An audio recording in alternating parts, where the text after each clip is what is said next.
अज़ीज़ों मेरी तरफ से आप सबको मसीह यस्सु में बहुत सा सलाम। खुदावंद के ज़िंदा पाक कलाम में से पैदाइश 12 बाब।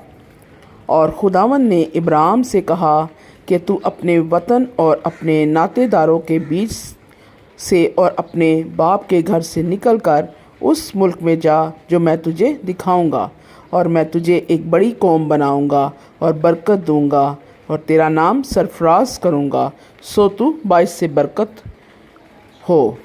जो तुझे मुबारक कहें उनको मैं बरकत दूंगा, और जो तुझ पर लानत करे उस पर मैं लानत करूंगा, और ज़मीन के सब कबीले तेरे वसीले से बरकत पाएंगे। सो इब्राहिम खुदावंद के कहने के मुताबिक चल पड़ा, और लूत उसके साथ गया। और इब्राहिम 75 बरस का था जब वो हारान से रवाना हुआ। और इब्राहिम ने अपनी बीवी सारी और अपने भतीजे लूत को और सब माल को जो उन्होंने जमा किया था और उन आदमियों को जो उनको हारान में मिल गए थे साथ लिया, और वो मुल्क कनान को रवाना हुए और मुल्क कनान में आए। और इब्राहिम उस मुल्क में से गुज़रता हुआ मकाम सिकम में मूरा के बलूत तक पहुंचा। उस वक्त मुल्क में कनानी रहते थे। तब खुदावंद ने इब्राहिम को दिखाई देकर कहा, यही मुल्क मैं तेरी नस्ल को दूंगा। और उसने वहाँ खुदावंद के लिए जो उसे दिखाई दिया था एक कुर्बानगाह बनाई, और वहाँ से कूच करके उस पहाड़ की तरफ गया जो बैत-ईल के मशरिक़ में है, और अपना डेरा ऐसे लगाया कि बैत-ईल मगरिब में और ई मशरिक़ में पड़ा। और वहाँ उसने खुदावंद के लिए एक कुर्बानगाह बनाई और खुदावंद से दुआ की। और इब्राहिम सफ़र करता करता जनूब की तरफ बढ़ गया और उस मुल्क में काल पड़ा। और इब्राहिम मिस्र को गया कि वहाँ टिका रहे, क्योंकि मुल्क में सख्त काल था।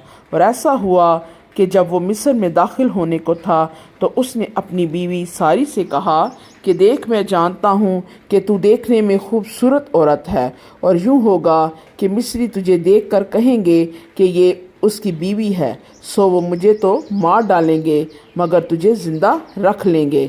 सो तू यूँ कह देना कि मैं इसकी बहन हूँ, ताकि तेरे सबब से मेरी खैर हो और मेरी जान तेरी बदौलत बची रहे।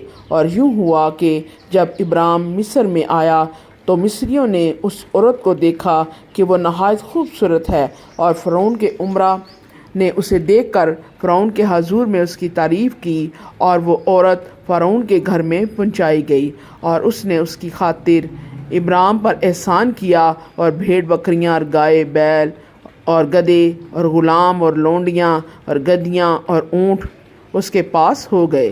पर खुदावंद ने फ़िरौन और उसके ख़ानदान पर इब्राहिम की बीवी सारी के सबब से बड़ी बड़ी बलाएँ नाजिल की।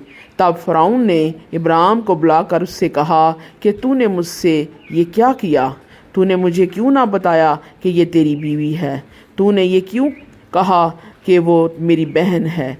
इसीलिए मैंने उसे लिया कि वो मेरी बीवी बने। सो देख, तेरी बीवी हाजिर है, उसको ले और चला जा। और फ़िरौन ने उसके हक़ में अपने आदमियों की हदायत की, और उन्होंने उसे और उसकी बीवी को उसके सब माल के साथ रवाना कर दिया।